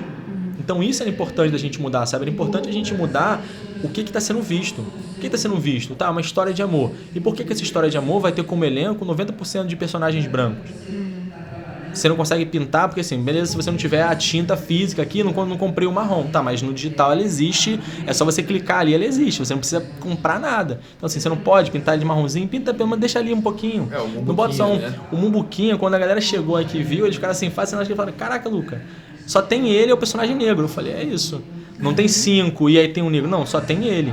É ele que você vai ter que jogar, sabe? Isso é bacana porque cria uma necessidade daquele jovem que até então talvez não se visse dialogando com essas pessoas negras, falar, caraca, um personagem negro, que irado, ele tá usando meu uniforme, que bacana. Então se ele às vezes é um de escola particular daqui, ele joga esse jogo, ele pode não ver dentro da sala de aula dele jovens negros, mas ele vai ver um protagonista de um jogo negro. E isso, assim, é uma questão que a gente sempre bate, né? A gente fica, de novo, muito feliz quando a gente vê isso se encontrando. Eu lembro que a gente teve em 2022, da Copa do Mundo, 22 eu acho, a gente foi chamado pelo GE para fazer um jogo. Falou assim, olha, eu quero fazer um jogo com vocês, né? A Globo é uma parceira nossa também de longa data, do AfroReg como um todo, do Afrogames acabou vindo também. Ela falou assim, eu quero fazer um jogo com vocês sobre a Copa do Mundo. A gente falou, maravilhoso, vamos fazer um jogo e vai ser para onde? Para a plataforma Giga Globe, né, voltada para crianças, então tem que ser um jogo mais leve e tudo mais. A gente falou, perfeito, vamos fazer esse jogo. Quando a gente foi ver a plataforma para estudar, né, entender o que era feito, para que a gente consiga pensar ali uma coisa similar, até porque a gente estava falando de um público de 2 a 4 anos, é a faixa etária média dos usuários de Giga Globe. Então eu falei, pô, tem que ser alguma coisa realmente muito fácil para aquele jovem conseguir jogar. Mas eu vou entender, porque às vezes a minha ideia de fácil, às vezes é fácil demais. Então também não vou, enfim, vou entender o nível que eles colocam ali nos jogos deles. E aí quando a gente foi explorar, naquela época, né, isso foi uma crítica que a gente fez eles também, faltava representatividade. Por quê? A forma como eles trabalhavam para evitar trabalhar com isso era trabalhar normalmente com animais ou bichinhos. Então você tinha bichinhos, você tinha aliens, mas você não tinha pessoas. Eu falei, tá, legal, bacana, realmente, seu filho jogar com hipopótamo é divertido, jogar com um tigrinho que corre na montanha-russa, muito maravilhoso, uma zebra, mas e quando eu vou trabalhar com representatividade de fato? Porque no final da conta a gente está deixando de falar. E a gente falou assim, não, eu vou fazer. E aí esse jogo que a gente desenvolveu, né, para a plataforma, foi o primeiro jogo que trabalhava com pessoas diversas. Ele tinha 50%, eram 4 personagens, 2 deles eram personagens negros, 50% também de gênero, então eram 2 meninas e 2 meninos. Uma menina negra, um menino negro. Uma menina indígena e um menino nordestino. Eu falei, a gente quer trazer todo tipo de inclusão. E assim, a pessoa vai ter que jogar. Eles queriam, vocês conseguem fazer, a gente escolher, montar, personalizar o personagem. Eu falei, não vai ter personalização de personagem. É esse personagem. Cada personagem tem uma narrativa. Ele, o Cadinho, né, que vem como inspiração do Pelé, ele é... Não, o Cadinho trocando. Qual é o nome, tio? Edson, o Edinho, ele é uma homenagem ao Pelé, né? Edson Arantes Pelé, e ele era um personagem do Rio de Janeiro, de uma favela do Rio de Janeiro. A Malu já tinha um cabelo colorido, então a Malu já era de São Paulo, porque São Paulo tem essa pegada, né? A gente fez uma excursão na Big Festival ainda na época, a gente viu muitas pessoas lá que se caracterizavam, assim, andava no metrô como se estivesse no evento de cosplay. Eu falei, cara, isso é maravilhoso, aqui a galera não tem esse medo, né, de ousar. E então essa menina também ousada, com cabelo tingido. Aí a gente tinha a personagem indígena também, ela tinha traços que abraçava todo tipo de povos indígenas para a gente tentar lhe trazer um senso comum para que todos se sentissem representados. Então esse tem a minha pintura de rosto, essa tem o meu corte de cabelo, sabe? Então cada tracinho a gente tentou pensar para isso. E o nordestino a gente tentou trazer uma figura do nordestino que fosse não a caricata, né? Então ele era mais parecido com um chaveco, mas tinha ali um quezinho fofo de Chico Bento, sabe? Para juntar as coisas. Enfim, foi uma coisa maravilhosa, foi um jogo que deu muito certo, a gente ficou muito feliz também de ter produzido, porque foi um jogo, inclusive, produzido por alunos e por professores na época, né? Eu incluso. Então, assim, foi muito bacana, porque para muitos foi o primeiro jogo do portfólio. E quando eles chegavam num networking, às vezes, de um evento no Rio de Janeiro, em São Paulo, eles falavam assim, não, eu tenho um jogo aqui que eu fiz pra Globo e tudo mais. Eu falava, maravilhoso, é isso aí. É a Giga Globo, mas é da Globo também. Pode chegar falando que é de cima, porque é de cima também. E era muito bacana ver a felicidade que eles tinham de poder falar isso, né? O empoderamento que eles passaram a ter para chegar e bater de frente. Porque alguém chegava e falava assim, não, eu fiz aqui na faculdade. Pô, o meu eu não fiz na faculdade, o meu eu fiz em 2 meses antes de fazer rápido, mas esse aqui eu fiz pra Globo. Pô, caraca, que irado, diferenciado. Eu falei, diferenciado. É bacana essa inclusão. Eu acho que a identidade brasileira em jogos é uma coisa que, poxa, é necessária demais, né? Porque quanto mais a cena vai crescendo, mais as pessoas vão tendo acesso e precisa Perfeito. Realmente ter uma identificação, né? E é muito legal esse trabalho aqui. Vocês inclusive, incentivam isso nos projetos de desenvolvimento de jogos? Vocês levam para esse ramo, tipo assim, adicionar umas características mais abrasileiradas? A gente Tem tenta isso? sempre, a gente sempre pontua, assim, na primeira turma, inclusive, né, eu fiz essa provocação, assim, a gente fez uma pequena game jam, assim, era 2 dias de aula para desenvolver um jogo, na época ainda trabalhando no Scratch, que eles estavam aprendendo, a gente estava entendendo qual ferramenta seria melhor para eles começarem a área, e aí fizeram um jogo maravilhoso, que era um entregador de pizza, aí ele tinha que atravessar a ponte de Niterói para entregar em Niterói a pizza, tinha que fugir dos carros e tudo mais, então era um jogo igual aquele antigo de desviar de carros para chegar num lugar. Foi bacana, o Endless Run, interessante, aí depois que eles fizeram, eu falei assim, tá, mas por que o personagem é branco? Sendo que das 4 pessoas da equipe, 3 eram negras. Eu falei, por que o personagem é branco? Aí eles... E tipo, ele era branco loirinho. Eu falei, caraca, por que ele é branco? Não parece nenhum de vocês. Ele falou, Eu falei, não é doido? Eu falei, mas não é culpa de vocês estão reproduzindo o que vocês consomem, a gente não consome isso. E é importante eles começarem a perceber, porque aí depois eles nunca mais erraram. Os personagens às vezes nem tinham personagem branco, e quando tinha uma equidade. Porque ele falou, não, vamos botar 2 também, porque eu quero realmente vender, se é para comercializar, eu também não posso ser hipócrita. Eu tenho que tentar, às vezes, fazer com que seja fácil de acessar. Né? Então a pessoa tem que pelo menos ver que tem um e ver que tem outro, e daquilo ela vai criar uma relação. E aí quando a gente trabalha nesse tema, tem uma questão que a gente quer explorar hoje da brasilidade também, mas principalmente da carioquice, que é trabalhar com a temática de favela, é trazer a favela para dentro dos jogos, né? Então a gente tem escrevido alguns projetos para editais que vai falar sobre a ambientação da narrativa dentro da favela, porque eu não preciso contar como se fosse uma história de Manuel Carlos passando no Leblon, passando em Copacabana. Eu posso trabalhar uma relação de amor dentro do Cantagalo, eu posso falar de amor dentro da Maré, Romeu e Julieta. Eu poderia fazer uma releitura de Romeu e Julieta com um personagem na Nova Holanda e um personagem no Morro do Timbal. São facções rivais rivais até então, eles poderiam pertencer às famílias que dominam o território e eles se amam ainda assim. Então como é que seria essa história de amor sendo contada ali dentro? Então a gente faz também um projeto que a gente quer começar a realizar, né? A gente ainda está escrevendo, está elaborando, mas esse ano a gente vai tentar colocar ele na rua, que são produções de mapas para o Fortnite, por exemplo. Por quê? Né? A produção autoral, evidentemente, ela tem um peso. E eu tenho que convencer aquele aluno de que essa criação vale a pena. Mas, ao mesmo tempo, eu sei que esse aluno tem que criar um projeto que seja apelativo para o mercado. Então, tem que ter muito cuidado, né? Como é que a gente faz isso. Porque, bom, esse aluno vai perder 6 meses de desenvolvimento de um jogo para depois chegar e ter um jogo lindo. Que alguém vai falar, jogo de lacração. E ninguém vai consumir. E ninguém vai jogar. Então, de que adiantou? Ele vai jogar 6 meses da vida dele fora. Ele tem um jogo lindo, mas que ninguém acessa. Que ninguém tem interesse de acessar e que é barrado. Então, não. Então, ele tem que saber dosar. Eu tenho que convencer ele da segurança para ele que a gente vai lutar para que isso siga para frente. Mas uma questão que a gente conseguiu entender rápida foi essa, tipo... O Fortnite hoje ele tem uma ferramenta específica da Unreal que você utiliza para criar mapas, né? Então você pode ser basicamente um parceiro da Epic criando mapas no criativo para o Fortnite. E esses mapas, alguns têm ambientação em favela, só que quando eles fazem isso, a pessoa que faz isso, ela não tem a vivência de favela. Então ela basicamente consome alguma coisa na notícia, fala, pô, já que é um jogo de tiro, eu vou fazer dentro da favela. Mas ele não faz uma boa representação. E essa questão do tiro em favela é outra coisa que eu queria falar contigo. Não rola um pouco, até eu já fiz a pergunta em relação aos pais, mas... Você vai entrar aqui na favela para ensinar as crianças a jogarem jogo de tiro, não rola esse questionamento? Rolava no início, a gente tinha muito isso, assim, de vez em quando alguns chegam ainda, algumas mães falam, mas é jogo de tiro? Eu falei, então, é um esporte que a gente tem, sabe? Então a gente não pode ser hipócrita também. Evidentemente que aquele jovem já está, infelizmente, acostumado com aquela vivência, a gente tenta desacostumar. Ele fala, gente, isso não é normal, tá? Vocês precisam entender que a gente está aqui vivendo uma violência, sabe? A gente, assim, a gente não apoia o que a gente vive, a gente tem relações com eles que a gente precisa ter. Mano, é que a gente apoia. E eles até não apoiam, né? Eles até falam que a gente tem alguns alunos e ex-alunos que eram de parentes, né? de pessoas envolvidas e tudo mais. A gente chegou a ter alunos que eram e deixaram de ser para entrar no projeto. Então, quando a gente começou com o jogo de tiro, isso foi uma grande questão. Pô, a gente vai botar Free Fire, gente? Não é melhor ficar só com LoL, magiazinha? Porque a gente aqui teve esse questionamento. Né? Vocês vão chamar os alunos para vir para cá e jogar jogo de tiro? Dentro da escola, a gente está usando jogo de tiro, entendeu? Assim, a secretária de educação falou assim, não... Tá ok, entendi o que estão falando, entendi a ideia de vocês, sabe? Eu entendi que vocês estão trabalhando, mas vocês não trabalham com tiro. O tiro o jogo é um meio. Entendeu? Tipo, o jogo é de tiro, ótimo. O jogo poderia ser de casinho, o jogo poderia ser de educação financeira. É um meio. O que eu estou propondo com essa ferramenta que é o jogo? Eu estou propondo isso. E a gente trabalha muita atenção com isso. E a gente tem muito cuidado com essa parte da comunicação não violenta, da violência que esse jogo às vezes pode gerar. Então, assim, é aquilo, o jogo ele gerava, a gente tinha essa associação de jogo gerar violência, porque realmente existe um descontrole emocional, muitas das vezes, que é desencadeado na agressividade, na violência. Então, pô, perdi uma partida que estava ganha, eu vou bater na mesa e vou ficar bolado. Gente, mas o campeão do mundo de xadrez também faz isso, sabe? Ele fica triste quando ele perde uma partida. Então, tem que se entender que não é porque é um jogo de tiro. Meus irmãos batiam no armário quase quebrando porque perdiam um jogo de futebol. Então assim, jogo de futebol não tem violência, não tem tiro, mas por que ele tá violento? Ele não tá violento, ele tá tendo um excesso de raiva e ele tem que aprender a controlar isso, porque evidentemente não é bacana pra vida dele ter esse tipo de excesso de raiva. E a gente trabalha com isso também. Então, tipo, alunos que às vezes ficam muito... A gente fez um campeonato, até a gente fez um campeonato para ver como são dois polos, né? Jogo gera violência. A gente fez um campeonatinho lá no Cantagalo, aluno de Vigário Geral, aluno do Cantagalo, de Free Fire. Aí, Vigário Geral estava na semifinal, né, uma equipe de Vigário Geral e a equipe do Cantagalo. E aí, tava 4-0.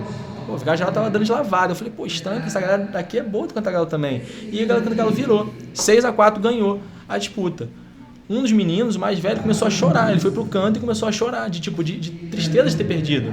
Eu falei, cara, mas deixa ele chorar, deixa ele sentir isso, faz parte também. E olha que bacana, ele não tá com raiva, ele não tá xingando o outro.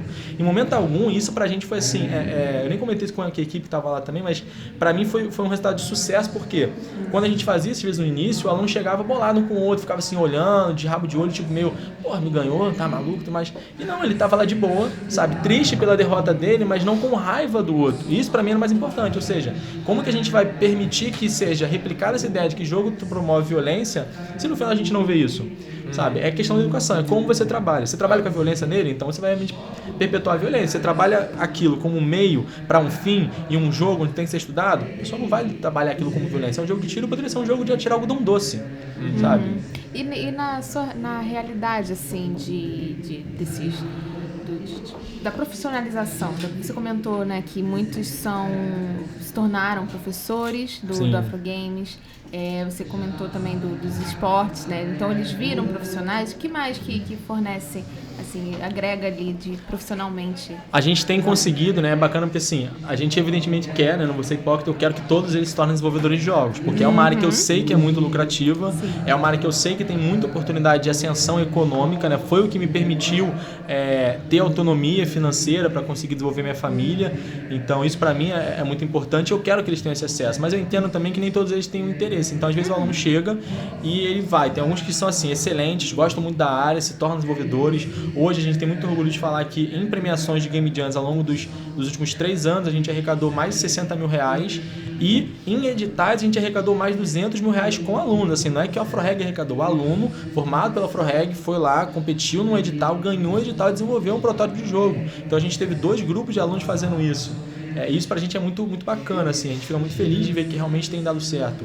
Outros alunos que entram na área privada, então entram em alguma empresa de tecnologia, não necessariamente desenvolvimento de jogos.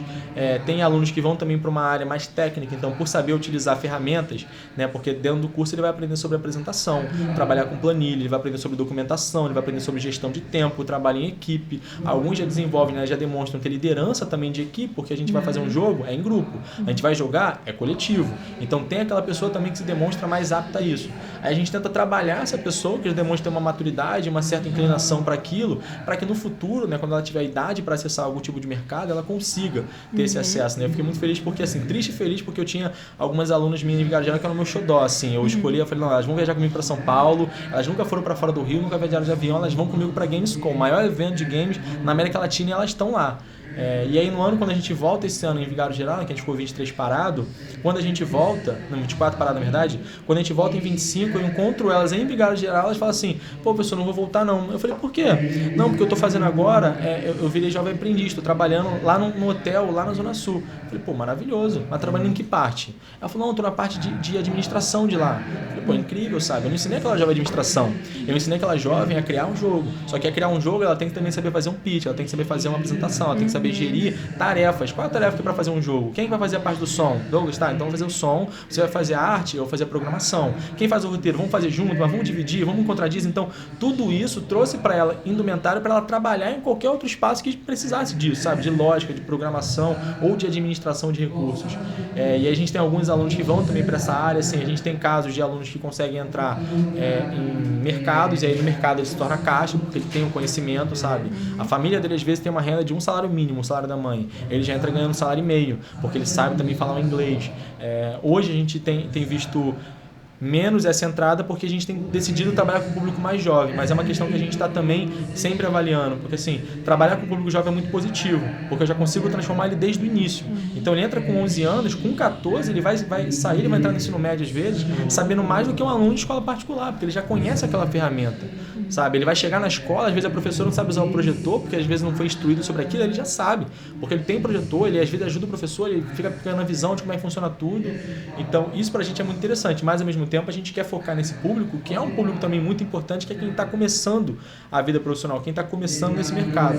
Então, a área, por exemplo, de criação de jogos, a gente conseguiu dividir um pouco isso. A gente tem os cursos voltados para quem está iniciando e os cursos que demandam um pouco mais de maturidade, principalmente assim, de velocidade de compreensão, sabe? Não que você já tenha que saber programação, mas aqui com a tua idade, talvez eu consiga te ensinar em um mês o que para aquele jovem de 13 anos eu vou demorar 3. Então eu consigo colocar você numa turma um pouco separada, uma turma de uma faixa etária maior, né? Até para a gente ficar em concordância com a tipificação nacional disso também, para que essa turma alavanque mais, para que seja uma turma que eu consiga focar. E isso a gente tem hoje. Então hoje a gente tem ali 2, 3 turmas que são intermediárias, que são inclusive turmas que a gente fala, ó, aparecer algum evento, a gente vai colocar vocês.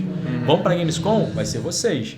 Tem uma Game Jam em Maricá, eu quero que vocês se inscrevam. Poderia ser os pequenininhos, mas eles vão fazer um jogo que às vezes não tem tanto impacto. Não, então tem que ser vocês. Sabe? Vocês vão conseguir gerir o tempo de vocês melhores, vão conseguir ter ideias melhores. Vocês são jovens que, apesar de às vezes ter começado hoje, já conseguem aprender muito mais rápido do que aquela criança que está ali aprendendo sobre tudo ainda, está aprendendo inclusive sobre ela. Né? Então muitos jovens se descobrem ali dentro, né? A gente tem muito esse retrato também, né? Do que eles querem ser. Eles entram querendo ser astronautas, querendo ser policial, querendo ser bombeiro, querendo ser jogador de futebol, e eles saem dali às vezes entendendo que, pô, eu posso ser um atleta, eu posso ser um comentarista, eu posso ser um caster. A gente teve uma aula magna no início do ano, né, que faz parte também desse nosso projeto pedagógico, e essa aula foi pelo Black Will.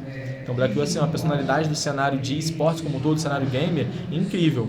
Ele falou, Luca, eu nunca tive tão nervoso para fazer uma palestra. Eu falei, por que, Black? Pô, tu apresenta coisa pra caraca. Ele falou, Luca, aqui eu tô falando pra minha galera. Aqui eu tô falando pra gente como eu. Então, tipo, eu tô olhando aquele menor ali e ele pode, ser eu, tá ligado? Daqui a um tempo. Eu falei, mas é isso que a gente quer que você que faça, entendeu? A gente quer que você encare esses jovens e por isso que a gente escolhe, né? Quando a gente tenta, assim, trazer essas pessoas que têm, de certa forma, a sensibilidade para trabalhar com esse público. Porque não adianta eu falar, olha, é assim que funciona a ferramenta. Cara, aquele jovem não sabe de nada dessa ferramenta. Então explica um pouco melhor, explica com mais cuidado, conta como é possível, mas conta também quais são os desafios. Porque ele não quer se iludir. Ele não precisa dizer que é possível chegar, não, é possível chegar, evidentemente. Agora, como que você chegou? Quais desafios você enfrentou? Se abre pra mim, fala a verdade. Ele falou, é difícil, sabe? Não é fácil. Teve momentos onde eu tinha que tirar do meu próprio bolso para ir para um evento, gastar, para fazer o meu corre, para botar a minha cara na rua, para depois eu conseguir. Né? Pouco depois daquilo, ele tava lá apresentando a Kings League Brasil. Falei, Black, é absurdo, tu tá apresentando, tu é comentarista da Kings League Brasil. Tá ligado? Assim, você chegou num patamar e é doido porque a gente só tem ele assim, como grande referência negra nessa área, sabe? De apresentador, de caster, Isso é um problema. É louvável porque ele é incrível, mas é um sintoma terrível porque só tem ele. E quem é o outro?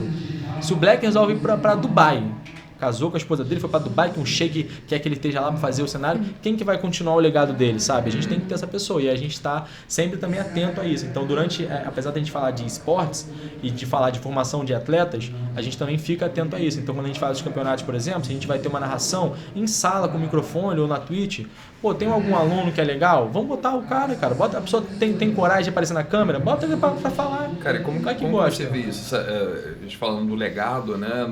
Nos próximos 10 anos, né? Essa questão dos games na formação das juventudes periféricas, né? O que você visualiza aí a visão para um longo prazo, vamos dizer assim? Difícil essa aqui tem que pensar. Assim, eu acho que eu gostaria muito de ver esse tipo de conhecimento mais acessível, assim, mais disseminado. Porque é muito isso, quanto mais diversidade a gente tem de mentes criativas, melhores são as criações. Né? Então, por exemplo, quando a gente fala de cinema, o cinema, nos anos 90 ele era uma coisa e depois dos anos 2000 ele deixa de ser, ao meu ver pelo menos, algo tão diverso de que está sendo dito. Pelo menos o que chega na grande tela, não vou ser aqui leviano, né? A gente tem altas produções de curtas metragens, produções mais independentes, são incríveis, mas, por exemplo, quando a gente fala disso de jogos, falta ainda, sabe? A gente vê jogos que vão falar sobre um território específico. Eu adoraria jogar um jogo para conhecer melhor sobre o Nordeste. Mas para isso é preciso que a periferia do Nordeste possa aprender a criar jogos, saibam como criar jogos, tenham tempo e tenham investimento para criar jogos. Então, nesse sentido, é importante ter o apoio do poder público, o apoio do mercado, segundo setor, e o apoio também do terceiro setor olhando para isso. Falando, gente, não adianta só eu dar cesta básica para esse jovem. Eu tenho que fazer com que esse jovem consiga, de algum momento, ter uma transformação para que eu possa ajudar o próximo. Porque se às vezes a gente não faz algo que transforme isso, eu vou ter esse jovem para cuidar. E quando nascer outro ali, eu vou conseguir ter verba para cuidar daquele também? Não, porque eu já estou com esse aqui até o final da vida dele. Então, eu tenho que conseguir, de fato, trazer para ele algo que seja autossuficiente, que ele consiga ter autonomia, que ele consiga ter uma transformação e uma ascensão econômica. Então, eu espero que a gente consiga trazer para dentro de escolas, né? Esse tem sido um debate que eu acho que tem que ter muita atenção para esse debate, de fato, de como inserir esse tipo de conteúdo dentro da escola. Quem que vai passar, sabe? São os professores? Os professores têm conhecimento, as professoras querem aprender sobre isso, não querem, então quem que vai passar, gente? A gente tem que entender, sabe? Então, e até às vezes fazer assim, gente, beleza, tem aquela pessoa formado pela Mackenzie, maravilhoso, uma pessoa incrível, com potencial, com currículo. E tem aquele jovem ali que ele, se formou na FRJ, não fez essa área, fez um grupo lá de estudo que era disso, então ele desenvolveu na raça. Então, tipo, ele não teve a formação de jogos, ele aprendeu fazendo com aquele coletivo de jovens estudantes ali. Esse menino aqui veio da favela, esse menino aqui é preto, sabe? Eu vou dar oportunidade para ele. E isso também é importante, a gente entender que muitas das vezes a gente vai abrir mão de selecionar a pessoa que naquele momento fosse mais competente técnico, para entender que o que aquela outra pessoa vai trazer de tecnicidade, de diversidade, de inclusão, de representatividade é muito mais valioso do que, olha, você sabe Unity, aquele cara só sabe Construct. Tá, mas espera aí. que vale mais a pena? No final de não estar falando de jogo, tá? Aquela pessoa ali vai trazer uma bagagem para além da técnica incrível. Aquela pessoa ali vai entender aquele aluno da escola pública. Aquela pessoa ali nunca teve numa sala de aula da escola pública. Então vou tentar ter essa ideia também, sabe? De trazer isso. E evidentemente precisa de estruturação, porque assim, falar de criação de jogos é algo que demanda muito tempo. Demanda muito, muito tempo. Assim, não é de um dia para o outro, sabe? Não é de uma hora para outra. Evidentemente que quem sabe fazer consegue desenvolver ali produtos em 2 meses, em 3 meses. Consegue fazer protótipos em 1 mês, em 2 semanas. A gente faz game jams às vezes de 48 horas e está pronto ali um protótipo quebrado, mas funciona para passar uma ideia. Mas para ter realmente produções que a gente possa demonstrar que o Brasil é um polo criativo, e isso demanda realmente muito investimento. E eu acho que a gente tem que olhar para exemplos de indústrias que fizeram isso, sabe? Não é à toa que na Europa a gente tem grandes indústrias. A gente teve a premiação da Gamescom Latam e foi até uma crítica minha, que era, gente, a gente viu uma competição que premiou 80% eram estúdios gringos na Europa. E a gente com produções incríveis na Argentina, no Brasil, no Chile, no Paraguai. Então, assim, será que não está faltando mais investimento então para a gente conseguir ter mais ainda? Sabe? Será que a gente está tão atrás assim deles? O que a gente está atrás? Vamos entender. Vamos analisar, vamos correr atrás para a gente chegar lá, né? Porque a gente hoje, se a gente tentar, pode ser igual no futebol. No futebol o Brasil sempre foi rei. E os outros países começaram a aprender. Falaram, pô, vou aprender como é que joga futebol com o Brasil. Peraí. Tá, tô entendendo. Opa, tô melhor. Agora eu tô à frente. E se a gente não fizer essa revisão disso, de entender o que eles fazem para trazer para cá e entender que isso demanda tempo e investimento, a gente nunca vai mudar, sabe? Hoje o setor de jogos movimenta mais do que qualquer outro setor, só perde para o bélico, né? Porque evidentemente guerra é algo muito, muito caro, né? Mas isso é uma área que no Brasil ainda estamos com uma fatia muito pequena. 13 bilhões, é grande, é de consumidor, mas ainda é pouco. Sabe? A gente poderia ter muito mais, a gente poderia trabalhar com coisas nossas, a gente poderia ter esse valor sendo revestido para dentro do território brasileiro. Grande parte desses 13 bilhões vão para fora. A gente movimenta a gente consumir. Isso é um sintoma positivo. Opa, quer dizer então que o brasileiro tem dinheiro para comprar jogo. Por que eu compro o jogo X? Luca, mas é evidente, a gente não vai fazer um God of War. Não, a gente não está falando disso. Na verdade... Mas talvez faça, né? E a gente também não consome só isso. As pessoas têm essa mania. Mas não vai ser um God of War... A gente pode criar até, mas gente, não é só God of War, não é só GTA que se consome. O GTA tem quantos anos que não sai o GTA 6? A gente está já do 5 para o 6, mais de 10 anos. Então assim, não é o GTA que movimenta a indústria. Quando ele sai, ele estoura, ele movimenta bilhões. Mas tá, então peraí, então como é que o mercado movimentou no ano passado mais de 500 bilhões de dólares e ainda assim não teve o GTA lançado? Então que jogo movimentou tudo isso? Não foi um jogo só, são vários jogos. Sabe, é um casual game, é um Candy Crush da vida, é um jogo de você escolher para onde o soldadinho vai, é um Infinity Runner. Gente, são jogos simples, são jogos que a gente pode criar e que a gente pode trazer a nossa narrativa, a nossa identidade. A gente pode trazer um pouco da cultura brasileira para promover também para além do que é, sabe? Então assim, eu acho que inclusive estados que não são tão turísticos, né, do público gringo, tinham que ter uma atenção ainda maior para isso. Sabe? Porque, gente, tem territórios aqui dentro que são incríveis. Por que eles não conseguem atrair tanta gente? Porque o cinema, ele tem um investimento de um estado ou de um município que privilegia gravações naquele território. Então, logicamente, quando eu for escolher um lugar para isso, eu sou gringo, eu sou francês, vi um filme, nossa, esse filme maravilhoso passa no Rio de Janeiro, Cidade de Deus, que lugar lindo. Eu vou para lá conhecer, eu vou para onde? Para o Rio de Janeiro. Mas tem um lugar lindo também no Nordeste, tem um lugar lindo no Sul também, sabe? Tem um lugar lindo no Centro-Oeste. A Amazônia é riquíssima. Por que não tem tanta gente indo para lá? Por que a gente mesmo não vai tanto para lá? Porque a gente conhece muito pouco. A Amazônia é aquele lugar que é muito quente, você vai lá muito quente. Floresta, enfim, floresta, não sei, não. Vou pegar a malária, chove direto de onde chove. Mas, tem uma riqueza cultural tremenda que não é dita, que não é mostrada. E quando é mostrada, é pouco. Mostrou uma vez, tá? Fez ali, quase como fez a cota, vamos seguir fazendo nosso projeto aqui de comédia. Comédia. Fala, não podia ter uma coisa, sabe? O jogo tem esse lugar. Parece ele tem essa capacidade. Comédia. Né? A gente só trabalha com comédia, porque é o que o brasileiro consome. Cara, a gente consome o que vocês não. Se você colocar... A gente viu isso, né, no Oscar, né? Então, assim, Ainda Estou Aqui mostrou que não é só comédia que a gente sabe fazer. A gente sabe fazer isso muito bem, a gente adora comédia porque a gente precisa rir, né? A gente vive as situações cotidianas que a gente não ri, a gente fica doido, né? Então, assim, eu adoro a calma, né, do carioca, de estar, às vezes, no meio do tiroteio, deitado na Avenida Brasil e jogando. Tá escorado no muro e jogando ali o truco dele, porque, gente, ele vai fazer o quê? Ele já tá ali, entendeu? Ele tem que se divertir. E aí, quando a gente pensa nisso, beleza, a comédia é importante? É muito importante. Mas, para além dela, o que a gente está contando? sabe? Então a gente fez um filme sobre ditadura, pô, incrível, né? Até aproveitando um gancho, as produções do Afro Reggae Audiovisual, elas vão retratar personalidades de dentro da favela, ela vai mostrar inclusive uma dinâmica da favela que muitas vezes não é vista, né? A gente tem algumas novelas que contam, tem alguns filmes que contam também, mas aí a gente tem pessoas negras, pessoas que viviam naquele território contando as histórias daquele território.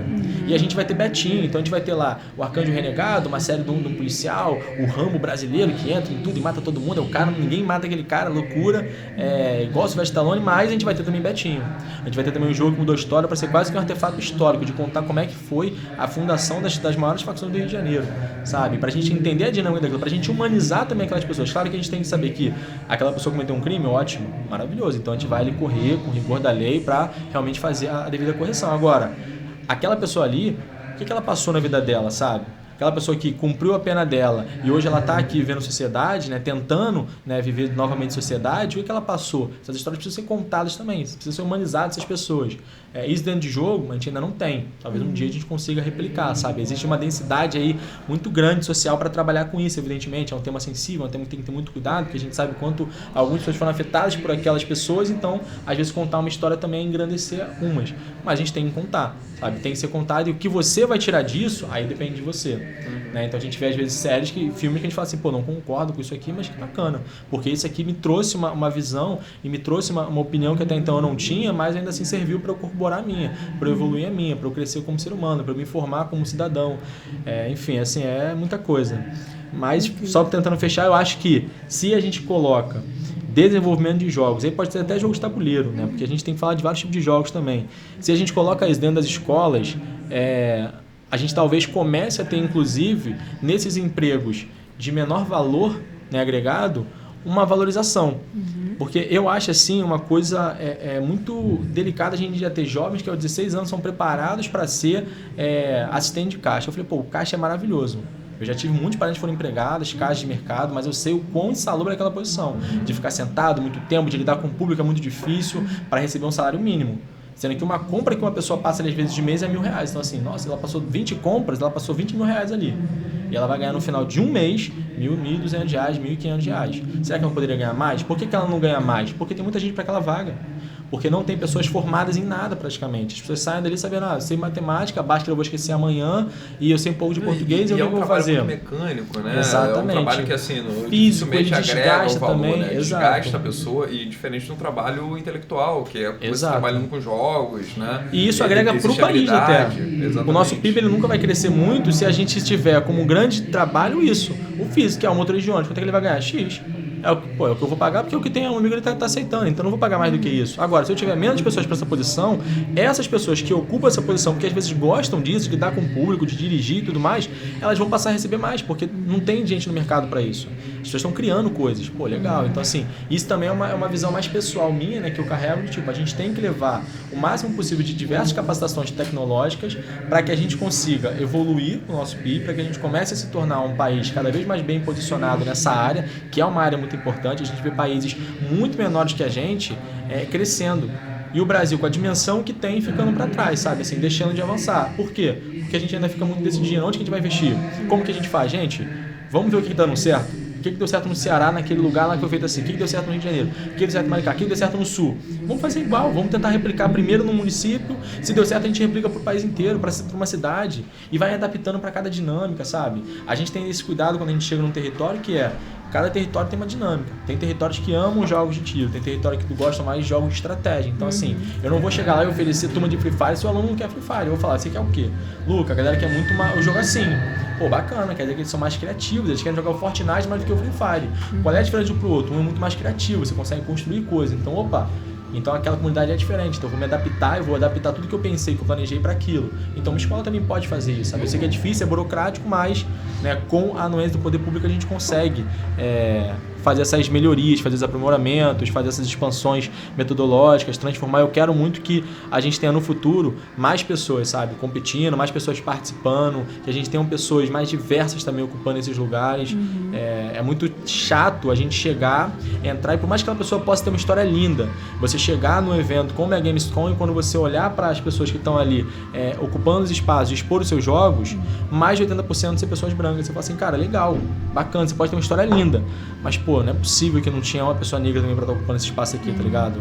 Sabe, por que não tem? Será que é só por conta da qualidade? Então a gente tem que ter muito cuidado com isso. Se é por conta da qualidade, a gente vai permitir isso até quando? Porque daqui a pouco é 90%, daqui a pouco é 100%. Então esse número tá aumentando ou tá diminuindo? A gente tá indo pra um lado bom de diversidade ou um lado ruim de diversidade? E vai de novo trazer aquela baixa diversidade de criação, aí fica mais do mesmo. Ah, eu vou fazer um filme assim, vou fazer um filme igual àquele ali, só que com outro personagem. Vou fazer um jogo assim, vou fazer um jogo idêntico, só que com outro personagem, mas no mesmo mundo. Não, tenta trazer, sabe? Tenta trazer um pouco de diversidade, tenta incentivar. Ele pode não ser melhor agora do que aquele ali, mas dá um incentivo e vê o que acontece, sabe? Vai acompanhando, vai dando apoio de fato, vai dando, enfim, assistência para que essa pessoa possa se transformar e para que essa pessoa depois transforme outros territórios também. E aí, quem sabe, a gente chega lá. É isso, eu acho que vocês fazem um trabalho incrível nesse sentido. Eu acho que grande parte até da minha percepção do porquê que só tem gente branca, que não é o caso, né? Mas lá, ou só tinha lá na questão do Dota, que é quem acaba tendo mais acesso, né? Exatamente. E o trabalho que vocês fazem é essencial porque leva acesso ao povo negro, pardo, da favela, como se sinta, tô falando Sim.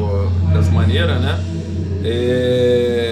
Porque gera essa possibilidade, né? Você dá ali a ferramenta na mão dessa pessoa que antes não tinha. Perfeito. E aí você vai criar a diversidade efetivamente na base. Essa pessoa começa, né, a entender, não é aquilo, porque muitas vezes a gente vê isso, né? Você até deu o exemplo da lacração, que não troca lá, bota o personagem negro. Não resolveu, né? Porque não criou a identidade, Exatamente. não criou o entorno.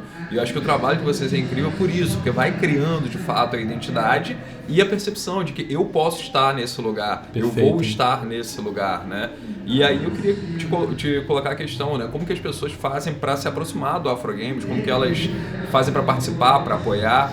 Olha, a gente tem um canal aberto assim lá no nosso Instagram, a gente sempre responde mensagens, até engraçado que eu fico recebendo os prints, né, de alunos perguntando como é que se matricula, e eu vou lá e falo, responde ele, pergunta de onde que ele é, dependendo de onde ele for, indica para ele a nossa unidade mais próxima, eu pergunto se ele tem questão, se ele quer alguma unidade de preferência, a gente tenta divulgar ao máximo, quando a gente tem novas turmas, por exemplo, e vagas abertas, a gente divulga o nosso Instagram, então tá lá, @afrogamesbr, né, pode também seguir o do AfroRec, lá também a gente faz a divulgação em ambos, para assim se tornar aluno. Quer se tornar parceiro? Só entrar em contato com a gente também. Chega lá, fala, a gente está aberto, nosso canal de e-mail, inclusive, a gente participa de pesquisas, a gente apoia pessoas que estão estudando sobre isso e querem dados, a gente leva dados para eles também de como que a gente está nesse mercado, como que funciona esse mercado para a gente.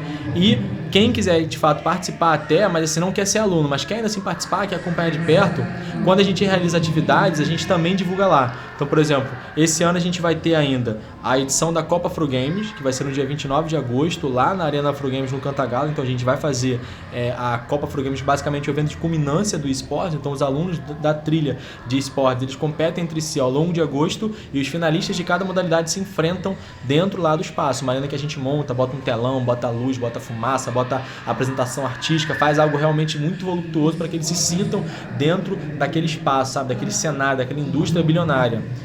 E assim, é aberto para todo mundo, é um evento gratuito, a gente faz lá. No passado a gente mandou os meninos aqui, mandou, né? E foi assim, incrível, ficaram em terceiro, não foi? Foi. Em terceiro, e assim, foi difícil, a galera ficou assim, porra, Lu, caraca, eu falei, então, e ano que vem eu quero que tenha mais, entendeu? Eu quero botar mais gente. A gente tenta fazer essa movimentação. Porque também a galera lá que tá fazendo a trilha, eles são forçados a serem melhores também, então trazer gente de fora, fazer isso. Sim, quanto mais ele competir, e eles pedem, assim, é uma coisa que eles pedem muito, essa competição.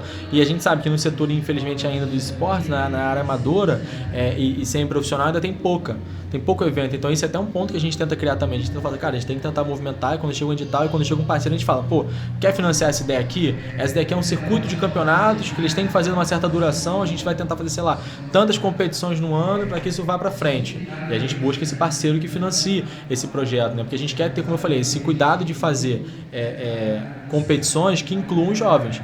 Não importa de onde você é. Você se joga? Joga. Então vem pra cá, a gente vai acolher você, sabe? Eu sou da Zona Sul, tudo bem. A gente vai ter, evidentemente, uma procura maior por pessoas de favela. Mas a gente vai também querer incluir você, porque é importante que você participe também. Eu não quero excluir você de jeito algum. Eu quero que você veja isso, que você seja um promotor disso. Que você fale, cara, eu participei uma vez de um campeonato, pô, os moleques me arrebentaram. Pô, os cria lá do Manguinhos, caraca, muito bom de bala, cara, os moleques me mataram e tudo mais. Ele fala, pô, tá vendo? Olha como você viu ali, que depois que você competiu com eles, você viu a qualidade deles e você tá falando deles pro mundo. Então a gente quer também essa, de fato, inclusão. Não é pegar só a galera da favela e botar pra jogar só a galera da favela. Eu tô criando uma apartheid. Então ali joga o rico, aqui joga o pobre. Não. Ali joga o rico, aqui joga todo mundo. O pobre, o rico, quem quer que seja. E isso pra gente é importante. Então assim, quando a gente tem esses eventos, a gente divulga lá, a gente vai ter também as mostras dos nossos jogos, né, ao longo do ano, já tem, o professor me cobrou e falou assim, pô Luca, a gente não consegue expor os jogos aos alunos não?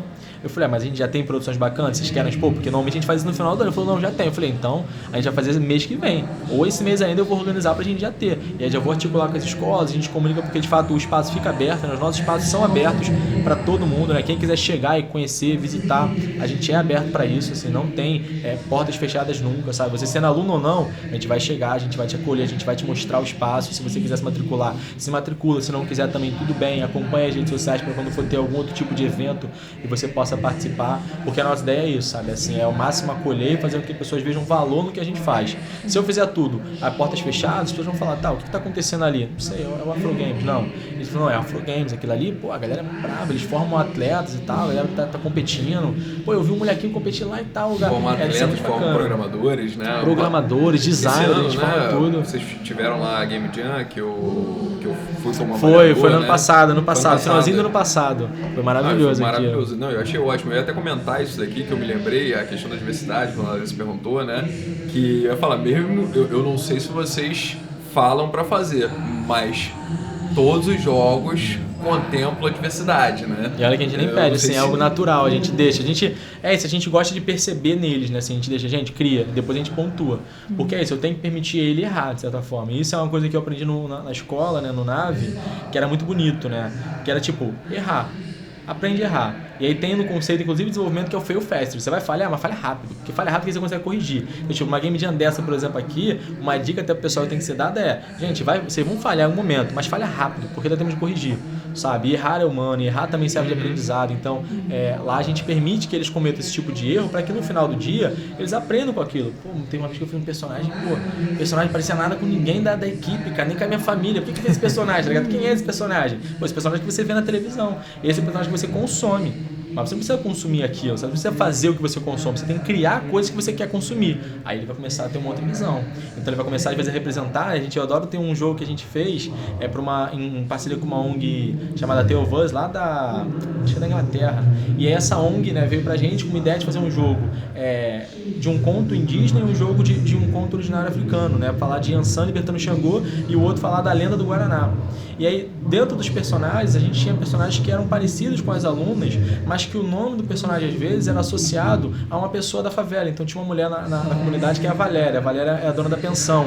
E assim, a mulher dela é maravilhosa. A gente fica falando, vou comer a Valéria. Não. Então, a gente deu o nome de Valéria pra ela, pra personagem, em homenagem a essa pessoa ilustre da comunidade, sabe? Que nem sabia daquilo. Ela foi saber só depois de 2 anos que eu falei, tu sabe que tem um jogo com teu nome, Valéria? Ela falou, um jogo com meu nome? Eu falei, tem. E um jogo que foi 3 jogos, porque era um jogo que primeiro foi um jogo de Páscoa, e a gente botou Valéria, e depois teve o Val Finanças, que foi um jogo com uma Game Jam que falava sobre educação financeira, e tá com o teu nome também. E tem o terceiro jogo, onde você encarna em Yansan, e você tá lá. Tipo, não é ela fisicamente, mas é o nome dela, sabe? Esse do Yansan eu lembro. É maravilhoso. É ótimo.